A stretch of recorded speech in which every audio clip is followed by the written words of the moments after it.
Bom, então olha só, até o momento, todos os problemas que foram resolvidos eram problemas estaticamente determinados. Ou seja, a partir das condições de equilíbrio estático, né, mesmo, somatório de fx igual a zero, somatório de fy igual a zero, e somatório de momentos igual a zero, era possível resolver os problemas. Tá? Então, isso é um problema estaticamente determinado. É um problema onde você tem um número de equações que você consegue levantar que são condizentes com o número de variáveis, o número de incógnitas do teu problema. Então você tem uma viga biapoiada, você tem duas reações de apoio. Se você conhece os carregamentos, você consegue determinar essas reações de apoio. Agora, se você tiver uma viga que está engastada, ela tem uma redundância nesse apoio, quer dizer, lá na ponta você tem um cabo que está segurando, ou você tem, de repente, um, um apoio simples, alguma coisa do tipo, isso aí já vira um problema estaticamente indeterminado. Então você não consegue resolver só com as suas condições de equilíbrio estático. Tá? Então você precisa de equações adicionais. E essas equações adicionais, elas vêm justamente, nesse caso aqui, a gente vai olhar das equações de deformação, tá? Do nosso carregamento axial. Só ilustrando aqui o que eu acabei de falar, né? Então imagina o seguinte, você tem uma viga, né? Ela está biapoiada.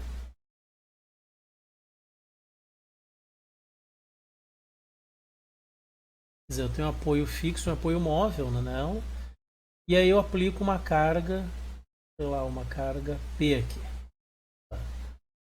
Daqui, fazendo o somatório dos momentos, ou no ponto A, ou no ponto B, que é no apoio B, né, você acha, se você fizer um momento em relação ao ponto A, você vai achar a reação que aparece aqui em B. Né? Quer dizer, o ponto B está fixo, você teria uma reação horizontal e uma reação vertical. E aqui no ponto A, como está simplesmente apoiado, apoio simples, você tem uma reação vertical. Então, se você fizer o somatório aqui dos momentos em relação ao ponto A, você vai achar a tua força BY. Né? A força BY só com essa equação. Se você fizer o somatório das forças verticais agora, o somatório das forças em Y, né, você vai determinar o valor da tua reação no apoio A. Isso aqui, claro, né, igual a zero, já estou falando em condições de equilíbrio. E aí, fazendo o somatório das forças horizontais, nesse caso aqui vai dar zero, né, também igual a zero, você vai achar o valor do teu dx. Tá? Então esse problema aqui ele é dito, né?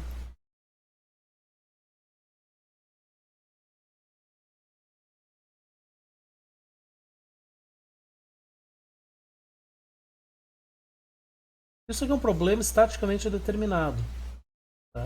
Você consegue resolver ele apenas com as tuas condições de equilíbrio estático. Né? Então, as tuas condições de equilíbrio estático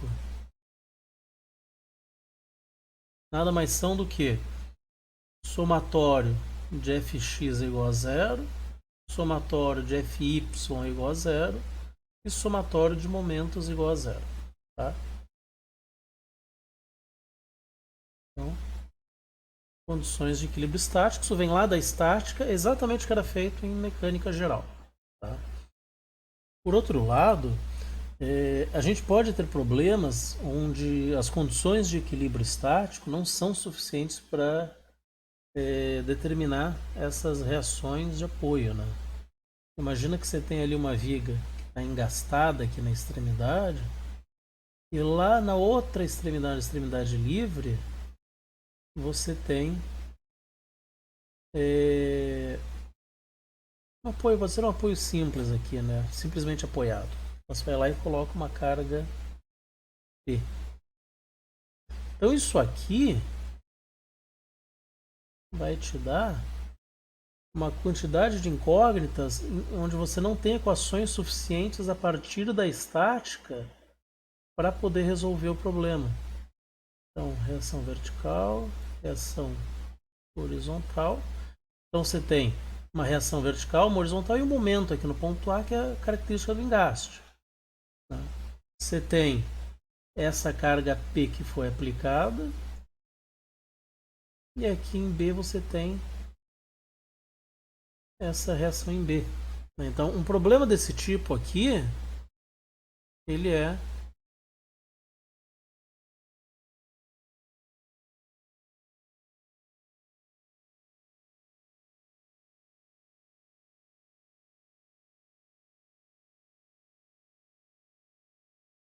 tá? Ele é estaticamente indeterminado. Então, o número de equações que você consegue levantar a partir das condições de equilíbrio estático não são suficientes para resolver essas incógnitas. Né? Então, nesse caso aqui, né, para esse tipo de situação, a gente precisa de uma equação, ou duas, né, ou três, depende do grau de peristaticidade que eu tenho no problema, quer dizer, quantas incógnitas eu passo a ter, né, eu vou ter que buscar então equações adicionais. E no caso aqui que a gente vai trabalhar, né, é para situações onde eu tenho carregamento axial.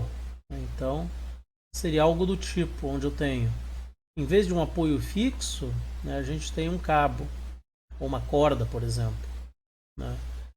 Então, aqui você teria esse engaste, por exemplo, e aqui na extremidade você tem uma corda. Né? A gente vai tirar da deformação, por exemplo, desse cabo, dessa corda, a gente tira a equação adicional. Ou se estiver em cima de um suporte onde seja flexível, talvez de uma borracha, alguma coisa do tipo, onde eu tenha uma deformação axial por conta de um carregamento. Né? Esse primeiro caso aqui, a gente vai trabalhar lá em resistência 2. Tá? Esse tipo de situação aqui, a gente vai ver lá em resistência 2 por conta da deflexão. Né? Isso aqui a gente vê em resistência 1. Tá? Porque a gente tem uma combinação aqui de um carregamento axial, né, e esses esforços. Então dá para trabalhar para levantar a quarta equação aí que a gente vai precisar para poder resolver o problema. Ok? Quanto a isso, vamos agora seguir então para o próximo exemplo. No caso, o primeiro exemplo desse assunto, tá? Para tentar esclarecer um pouco mais essa situação. Esse exemplo aqui, o exemplo 11, trata da seguinte situação. A gente tem uma barra representada aqui por 1. Ela tem uma área 1, um módulo de elasticidade E1. E essa barra ela está inserida dentro de um tubo identificado como 2. Então ele tem uma área A2 e um módulo de elasticidade E2. Dados foram dados fornecidos no problema. Na extremidade esquerda está tudo apoiado, tem um engaste. E lá na extremidade direita a gente tem uma placa e tem a função aqui de transferir a força daquela força P, 10 kN, para esses dois elementos, para o tubo e para a barra. Então o que acontece aqui? A hora que isso aqui for carregado, parte dessa força vai para o tubo e parte dessa força vai para a barra. Tá? Então, estaticamente aqui, o que a gente tem? Vamos pegar aquela placa ali na extremidade, fazer o diagrama de corpo livre dela. Ela vai ter uma reação P1 e uma reação P2. Então, quando a força P é aplicada no tubo, esse tubo faz uma reação oposta 2. Quando essa força é aplicada sobre a barra, vai uma parcela P1 e vai fazer uma reação então P2. Então por isso que aquele diagrama de corpo livre da placa, pelas duas forças para a direita. E a nossa condição de equilíbrio para esse problema diz o seguinte: que a carga P1 mais a carga P2 menos P tem que ser igual a zero, ou seja, P1 tem que ser igual a P1 mais P2 tem que ser igual a P. Essa é a nossa condição da estática. O fato aqui é o seguinte, eu vou ter infinitos valores de P1 que satisfazem essa equação. Então eu posso ter P1 igual a 1 kN, P2 igual a 9, essa soma vai dar os 10 kN. Eu posso ter um P2 de 5 kN, um P1 de 5 kN, e essa soma também vai dar 10. Obviamente isso aqui não é válido. Eu tenho um valor específico. Quando for aplicada uma carga P, eu vou ter uma parte que vai para P1, parte para P2. Isso é uma razão fixa, é um valor fixo. Na hora que eu aplicar 10 kN placa, vai X kN para P1, Y kN para P2. É aquele valor e pronto, né? Ele depende, claro, que das propriedades do material. E também da geometria do problema. Então, o que a gente tem que fazer aqui? A gente tem que levantar uma equação adicional para esse problema. E essa equação ela vem justamente da deformação. A gente tem que pegar e olhar, então. Claro que cada caso é um caso, e isso vem da prática. Claro que existem alguns padrões que se repetem, mas a gente tem que olhar então para as condições de contorno do problema, né? As condições que eu tenho para o meu problema. Ou seja, a gente consegue assumir aqui na deformação, né, com forma bem teórica, que a deformação da barra tem que ser igual à deformação do tubo. Os dois estão engastados nessa mesma superfície. Eles estão recebendo a força pela mesma placa, então a hora que a barra deformar, o tubo vai ter que deformar junto. Então a minha condição aqui da deformação para esse problema é que a deformação do tubo é igual à deformação da barra. Tá? Então, feito isso, a gente consegue partir ali para os cálculos desse problema. Okay? Então, olha só. O que a gente está buscando aqui é o quanto de força é transmitido da barra, quanto de força é transmitido do tubo e qual que é a deformação da barra e do tubo, que são iguais. Então, essa levantou inicialmente da estática.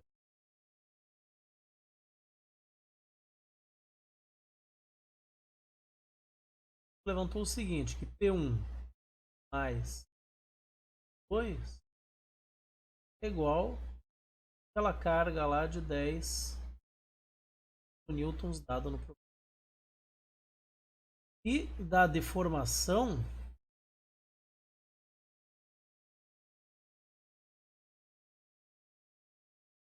ali que a deformação do tubo é igual à deformação da barra. Desculpa, a deformação da barra vai ser igual à deformação do tubo.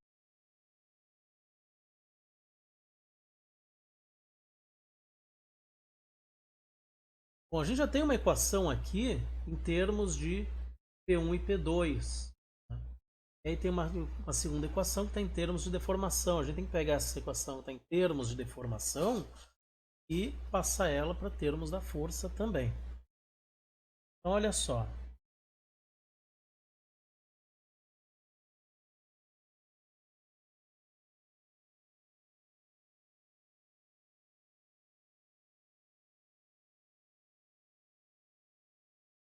Deformação da barra e do tubo.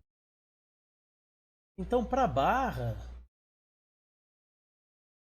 a gente tem que a deformação, aquele nosso delta, vai ser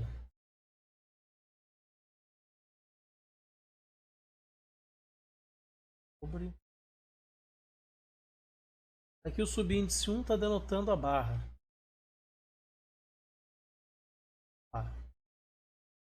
P1 vezes comprimento é o L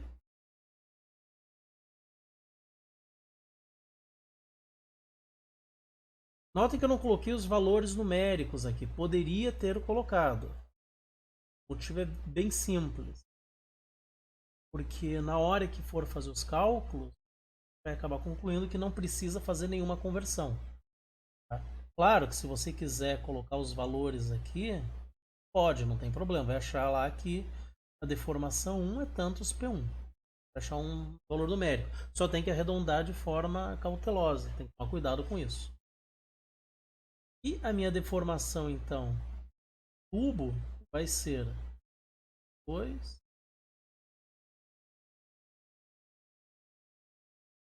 Ou seja, a força que está indo lá para o tubo, vezes o comprimento dele, que é.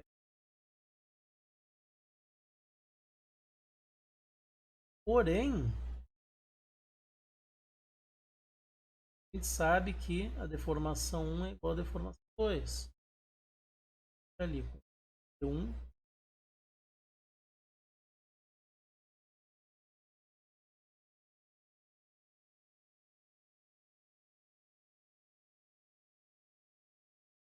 Esse L aqui ele vai acabar cortando, porque é igual. Então a gente tem que P1 é igual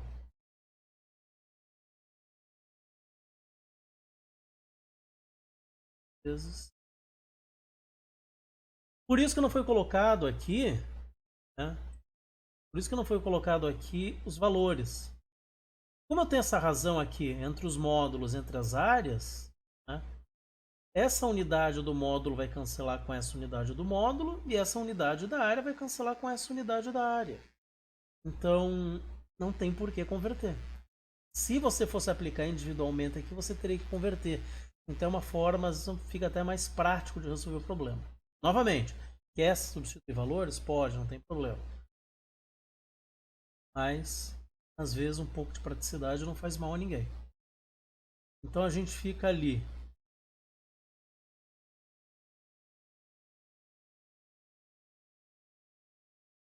P1 vai ser o nosso E1, que é 200.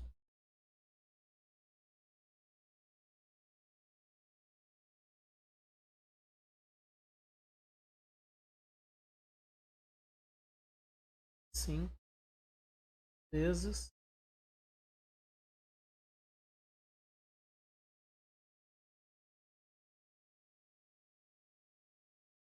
Ou seja, nosso P1 vai ser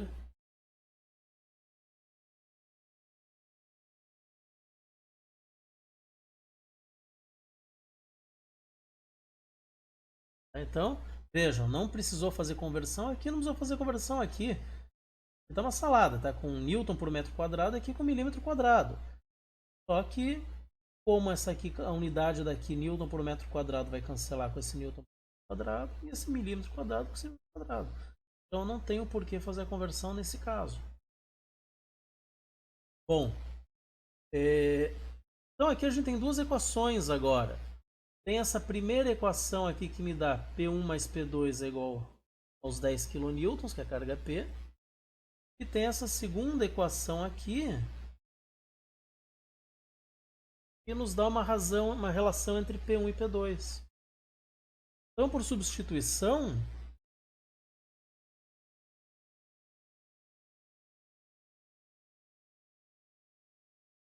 substituindo essa equação 2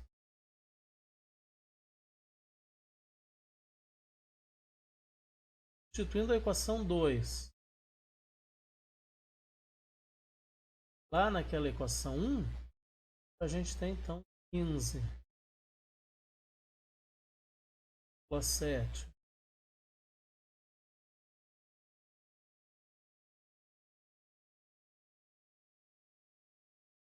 mais P2, P1 mais P2 igual a 10 kN.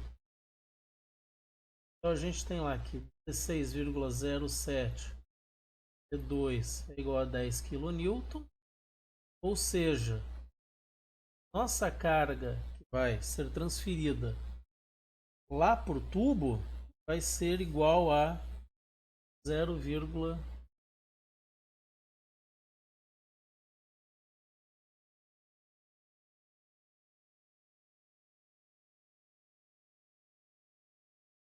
e aí agora resolve o problema, né? Então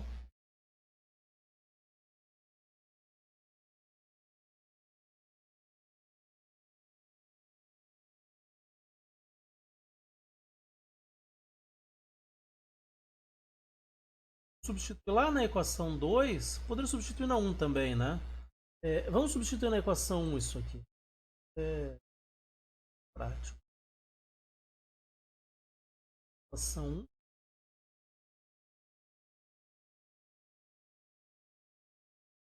A gente tem lá que P1 mais P2 igual a 10.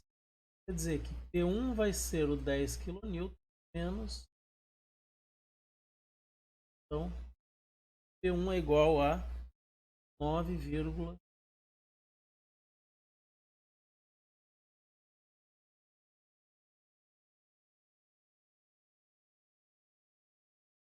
e aí então está resolvido, né? Que a letra A e a letra B. A letra A pedia quanto de força vai para a barra, 9,38 vai para a barra, e quanto de força vai para o tubo, P2. Então, 0,62 para o tubo. Então,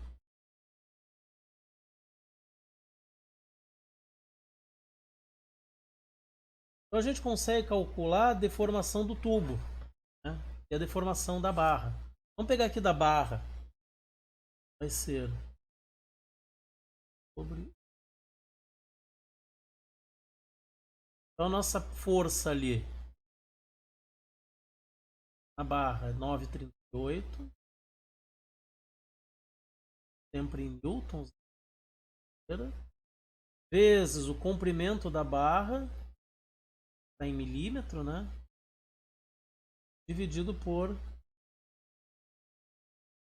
aqui para ficar em MPa, é newton por milímetro quadrado, vezes a área que eu tenho é de 13.000.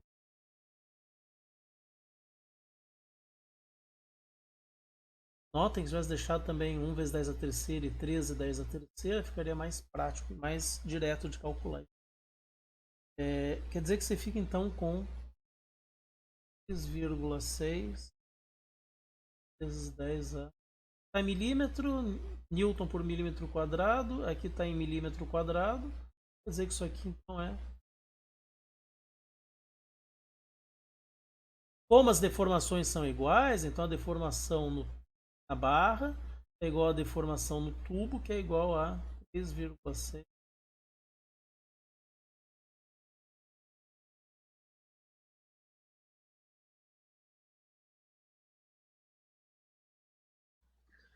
Então vamos para o próximo exemplo. Nesse caso aqui, muito embora tenha uma configuração que seja um pouco diferente, a lógica é a mesma. Então o que a gente vai tentar fazer aqui é iniciar tentando resolver o problema como um problema estaticamente determinado. Tá? Então vamos separar essa via, fazer esse diagrama de corpo livre desse elemento ABCD, e aí então aplicar as condições de equilíbrio de corpo rígido. Vai faltar a equação, e essa equação vai ser tirada então da deformação. Tá? Então a gente vai ver como é que dá para proceder com esse tipo de situação aqui para essa configuração. Então nesse exemplo 12, tá? O que a gente tem aqui é o seguinte: tem esse elemento ABCD, ele está pivotado aqui no ponto B, então tem um apoio fixo aqui, um pino no ponto B. Então esse elemento aqui ele vai funcionar como se fosse uma gangorra em torno do ponto B, ele está pivotado no ponto B. E aí então, no ponto A, na extremidade A, a gente aplica uma carga de 45 kN. E aí a gente quer saber se essa barra CE tem diâmetro de 12 milímetros e é feita de alumínio com esse módulo de 70 gigapascal, né? E essa barra TF também tem 20 milímetros, né? E também é feita em alumínio, qual é a força que eu tenho em cada uma dessas barras e qual que é o deslocamento do ponto A. Tá? Então a primeira coisa que a gente vai fazer aqui, né, é analisar esse problema, né, do ponto de vista do equilíbrio.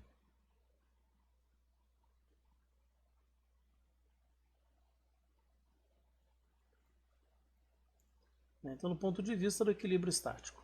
Tá? Então, vamos isolar esse elemento ABCD, que é essa barra.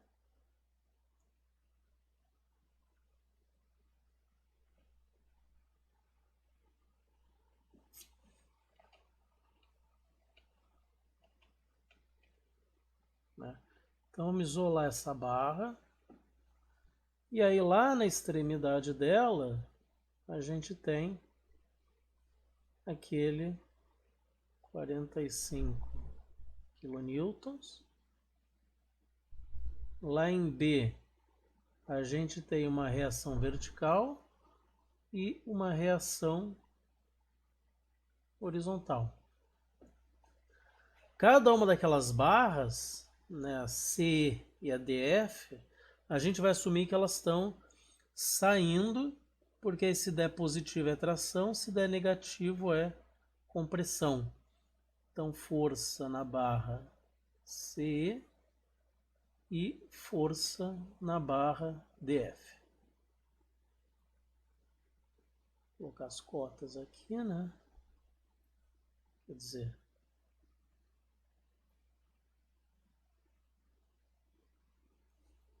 então daqui até o ponto B tem 460, do B até C a gente tem 300 e do C até o D a gente tem ali mais 200. Então aqui está em milímetros, né?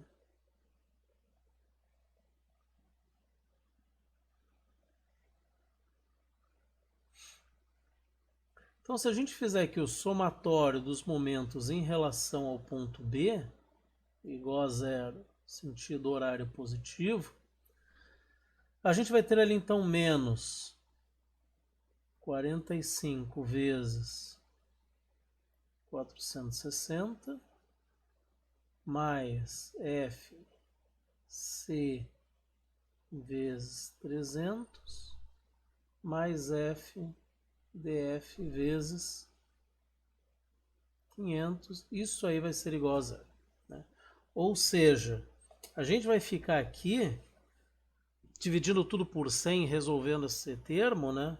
A gente vai ficar ali com 3FC mais 5FDF é igual a... Toma cuidado, né? Que aqui vai dar kilonewtons, porque isso aqui está em kilonewton, né? Todas as medidas em milímetro. Então, esse 207 aqui ele está me dando em kilonewtons, tá? É importante lembrar isso aí. Okay? Bom, não tem como resolver isso aqui porque você tem infinitos valores para FDF que vão satisfazer infinitos valores de FC. Tá? Então agora o que a gente tem que fazer é pegar a equação da deformação para poder resolver esse negócio. Então agora da deformação, né? Então vamos lá, da deformação a gente conclui o seguinte: aquela viga, tá? Aquela viga, aquele elemento, né? Está sendo carregado, ele está originalmente na horizontal. A hora que aquela força de 45 kN é aplicada aqui na extremidade, o que vai acabar acontecendo? Esse ponto B aqui, ele é fixo, né? Então, ela vai acabar sendo deslocada em torno desse ponto B, né? Nosso ponto B está aqui. E ela vai ter um deslocamento de tal maneira que esse ponto A vai vir aqui para baixo. Então ele vai ter um deslocamento aqui, um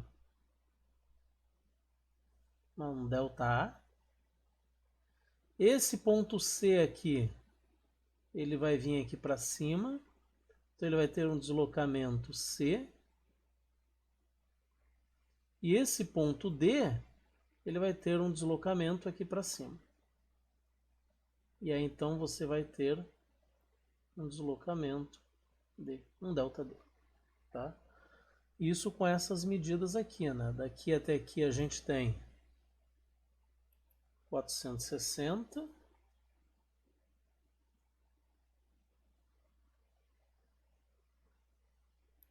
300 e 200.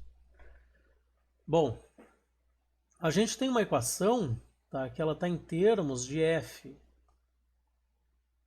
c e f df. Então o que a gente precisa fazer é relacionar essa deformação, esse deslocamento aqui com aquelas forças. Tá? Então a primeira coisa que a gente tem que entender é o seguinte: se o ponto C se deslocou, né, sei lá, y milímetros para cima, isso significa que a barra C se alongou y milímetros para cima. Né? Então essa variação aqui no comprimento da barra tem que ser igual ao deslocamento. Então, o deslocamento do ponto C é a mesma coisa que a variação do comprimento da barra C. Tá? Assim como o deslocamento do ponto D vai ser igual à variação no comprimento da barra DF. Tá? Então, agora o que eu consigo fazer é transformar isso aqui em termos de força. Né? Eu consigo achar uma razão ali entre essas deformações em função da força, tá? Isso a gente vai fazer uma semelhança de triângulos, né? Então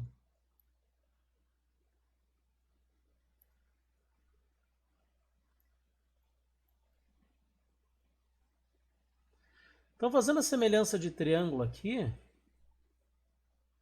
a gente pode considerar esse triângulo menor. Então esse triângulo menor aqui, vou criar só uma cor aqui um pouco melhor. Relacionar esse triângulo aqui. Tá? Então a gente vai ter ali que a altura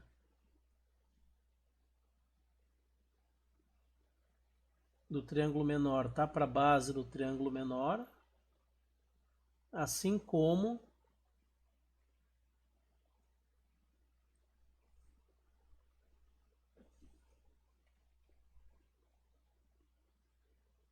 esse triângulo maior aqui, né?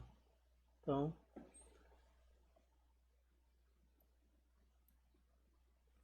a altura do triângulo maior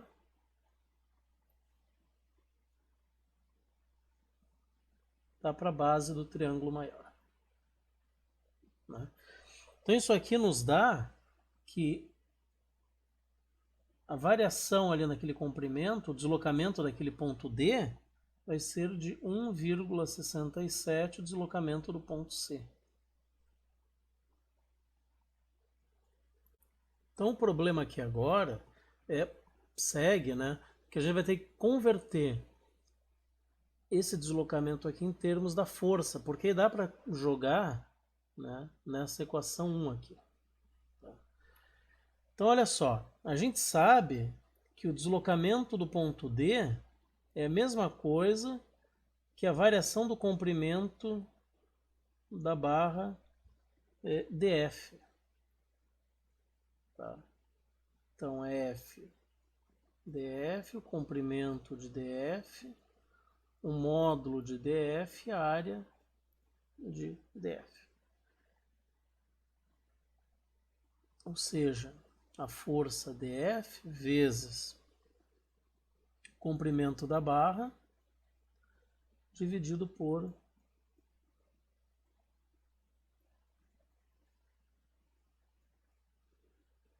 isso aqui em MPa, porque a gente está pegando milímetro e milímetro quadrado, né? Então tem que deixar em MPa. Isso significa que o deslocamento do ponto D vai ser igual a isso aqui, né? 3,55, 10 a menos 5 de F dF. Agora começa a ficar tudo em termos das variáveis que a gente precisa. E do ponto C é a variação do comprimento da barra C, né? Então FC, LC, por I, C, área de C. Tá?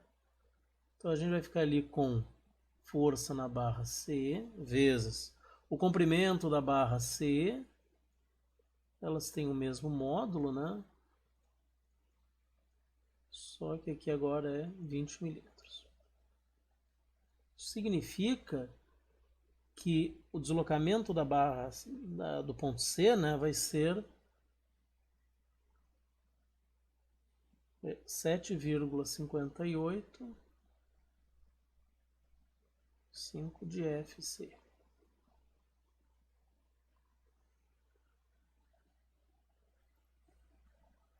Tá? Então, eu vou chamar isso aqui, aquela é 1, vou chamar isso aqui de 2, né?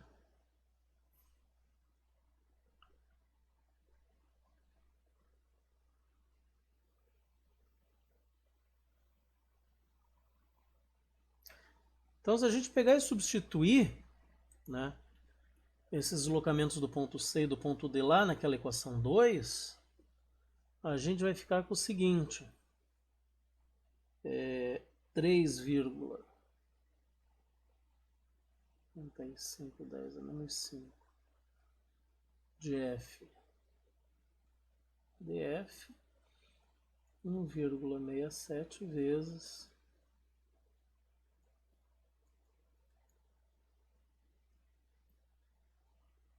Então isso aqui nos dá o seguinte, né? A gente vai ter que F dF é igual a 3,57 de FC.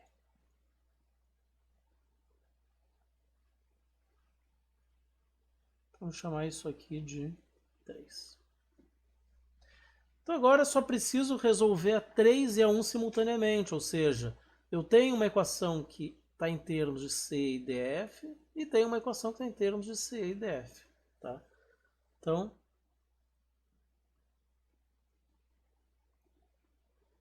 substituindo a 3 lá na 1, né, a gente tem que 3FC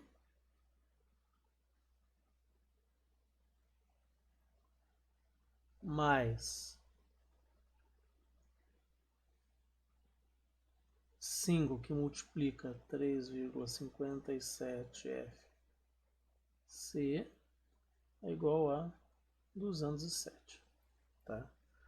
Daqui a gente tira o valor de FC, 9,92 kN. Né? E aí então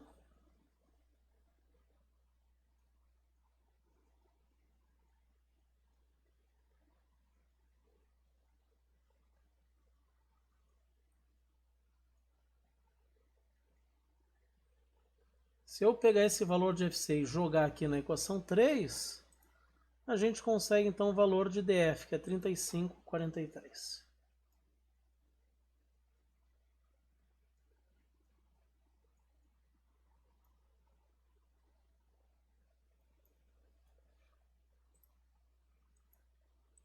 E a letra B, ela pede o cálculo do deslocamento do ponto A. Né? Então, a gente vai buscar o deslocamento desse ponto A. Tá? Como é que vai ficar isso aqui? Né?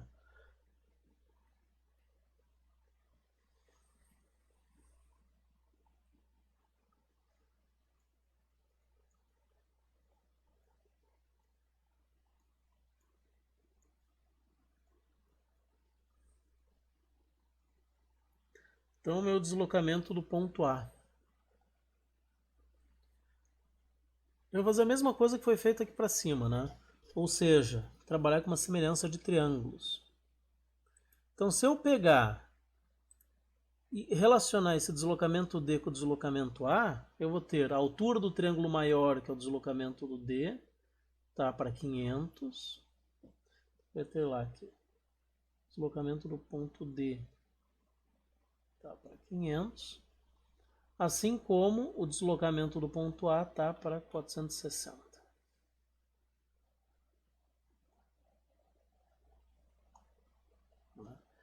Isso, né, vai nos dar o deslocamento do ponto A, que é o que a gente está buscando. Para determinar isso aqui, a gente precisa determinar o deslocamento do ponto D. Né? Então, o deslocamento do ponto D, o que, que é?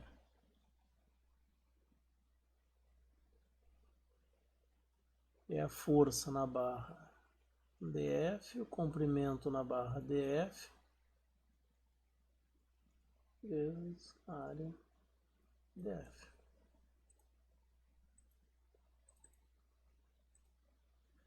Isso aqui vai ficar então como 35,43 kN